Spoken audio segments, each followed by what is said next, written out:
कहाँ रहो फिर आओ दिन तो पक्का हो गए चल पंडित जी को बैठो। अच्छा ठाकुर ठकुरन दोनों भगत कर दी दो जाके और तो बैठे। ए बिकम का खरियानो साफ करा तो मुझे भरते ठीक है ना। हां हो जा ठीक भाई। ठीक बा आपने क्या तय करा। अच्छा सुनो आप मुन्ना गलम के तो जल्दी भैया पूरे तक करेंगे। आज तक ब्रह्मकांड भेज दिए टाइम से मलिकाइन के। हाँ भैया अरे तू तो तू बराती में है कुछ मेरे मुन्ना का काम देखिए बराती में यो। अच्छा हाँ जो तिलकोरा लोग बराती में बारात करे जीवो का बारात कर दो कहां होला तो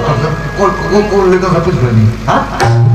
अच्छा तो कौन काम आकाश हो गए हमरे बिना आकाश के शादी का दिन पक्का हो गया। आकाश शादी के दिन पक्का हो गई। हां हाँ तो मई या जून में पक्का हो गई हुई ये मेरा कौन चिंता कर लेके काम बा मई जून के लिखे था तो 30 तारीख के दिन बड़ो 30 के बारात आई या पहली के विदाई का तू चिंता का करनो का कुछ खोजे के बा जे चिंता कर लो 30 तारीख के तू बारात मंगावता रहो तो पता तू कहां करो। अरे भैया तू 30 के बारात मंगावता रहा 28 तारीख को हम घर छोड़ दे। ठीक है भैया जो मान पढ़ले नहीं होकर का लेटर आइल बा भैया 30 तारीख से तो हमार ट्रेनिंग हुई। जय भोलेनाथ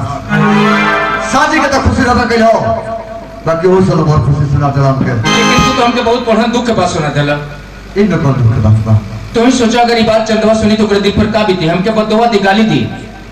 कहीं कि कोनो लड़की के शादी के डेट पक्का होला तो ओकर भाई परदेश से घरे आवेला हमार भाई हमारे शादी के सुन के परदेश जाता कम से कम तो हमसे पूछना चाहत रहल हम ना ओके समझा ले समझ जाई बाकी तो ओकर ठीक नहीं है बाबू जब जान सांस से निकल जाई तो जिंदगी भर हाथ बोले के पड़ी। ओह तो चिंता मत करो तो तैयार रखो शादी के तो चिंता छोड़ो चल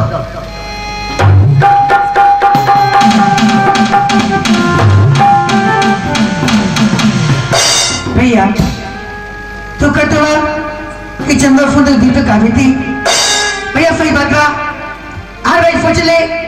कि बड़ी बरात होता थी बड़ी बरात में चले चाहिए अब तो बड़ी बरात छोड़ जाते बाद भैया बच्चों में माई मर गई बाबूजी मर गए आज भी नहीं जानी कि माई और बाबूजी मर गए माई बाबूजी का प्यार चलो दोनों भी आई चले भैया अरे कदम चेहरे पर नहीं रहे। अरे पगली हमरे गले के खबर जान के ते लगले रोवे ठीक बा अगर हमरे गले के तोरा तकलीफ बा तो तोर शादी छोड़ के ना जाए जिंदगी भर बेकार रह हल कुदाल चला के जिले लेकिन तोर शादी छोड़ के ना जाए। चंदा उन्हें तो मजबूर मत कर जाएगी अगर मुराद लिख जा तो बाबूजी के सपना अधूरे रह गई। एक भाई नहीं जाता एक भाई तो लगवा ना भैया जब बाबूजी सपना पूरा करके बैठी हम मुन्ना भैया खड़ा रोका मुन्ना भैया जा लेके जाइया तक टेलीफोन करिया एक पत्र जरूर दे भैया। हाँ चंदा फोन जरूर करो ठीक है भैया तू तो जाता बा लेकिन ये बतावा अपने चंदा के तू का लेके बा। चंदा हमार दुर्भाग्य तोरे शादी में नहीं रह दे न तोरा अपने हाथे से सजाए न डोली में बिठाए लेकिन वादा करता नहीं चंदा जहिया वापस आए तोरा खातिर खूब सुंदर एगो चुंदरी लेके आए जब तक अपने ससुराल से लौट के हमरे घरे इबे तो वह चुंदरी पहना के तोरे ससुराल तक छोड़े आप भैया खातिर तब बहुत ज्यादा सामान लेके आए बहुत भैया भैया हनुमान जी तेरा खाता खुश रखने गई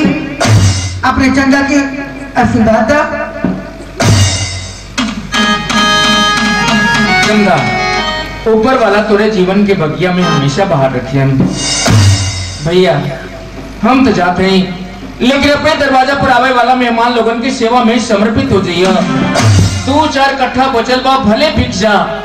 लेकिन अपने दरवाजा पर अपने कुल की बेइज्जती ना हो के भैया मना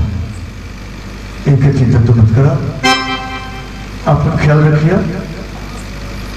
आप पहुंचने के बाद तुरंत फोन करिए। जरूर फोन करब चलो हमरा 2-4 जने दोस्त लोगन से मिले करिए हमारे साथ